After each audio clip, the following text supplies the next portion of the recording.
আল্লাহ বলেন কোনো বিষয় সম্পর্কে কখনো বলো না যে আমি ওটা আগামীকাল অবশ্যই করব। এটা কখনো বলো না। তিনি আসলে বলেননি বলো না, লা তাকুল, তিনি বলেছেন লা তাকুলান্না, বলার সাহসও করো না, কখনো না যে কোনো কিছু সম্পর্কে যে আমি অবশ্যই আগামীকাল এটা করব।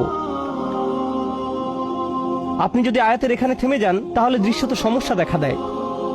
কারণ আপনার বস বলেন আপনাকে অবশ্যই এই অ্যাসাইনমেন্ট আগামীকাল জমা দিতে হবে, আপনি তখন বলেন অবশ্যই আমি আগামীকাল জমা দিব, শিওর শিওর ইনশাআল্লাহ। কখনো কখনো আপনি ইনশাআল্লাহ বলেন, কখনো বলেন না। কিন্তু মানুষ নিশ্চয়তামূলক ওয়াদা করে সব সময়। হ্যাঁ হ্যাঁ আমি নিশ্চিত যাব। তুমি কি দাওয়াতে আসছো? হ্যাঁ হ্যাঁ আমি নিশ্চিত যাব। কিরে জুমায় যাবি তো? হ্যাঁ হ্যাঁ অবশ্যই। আমরা এইসব নিশ্চয়তামূলক কথা বলি সব সময়। পরের আয়াতে গিয়ে আল্লাহ এই বিষয়টা সম্পূর্ণ করলেন। তিনি বলেন ইল্লা আইয়াশা আল্লাহ, আল্লাহ ইচ্ছা করলে বলা ব্যতিরেকে। একমাত্র ব্যতিক্রম হলো আমার এটা করার ইচ্ছা শতভাগ যদি আল্লাহ ইচ্ছা করেন। এই জন্য মুসলিম সংস্কৃতিতে আমরা যখন ভবিষ্যৎ নিয়ে কথা বলি আমরা ইনশা আল্লাহ শব্দ ব্যবহার করি। আল্লাহ যদি চান আগামীকাল 3টায় তোমার সাথে দেখা হবে ইনশাআল্লাহ।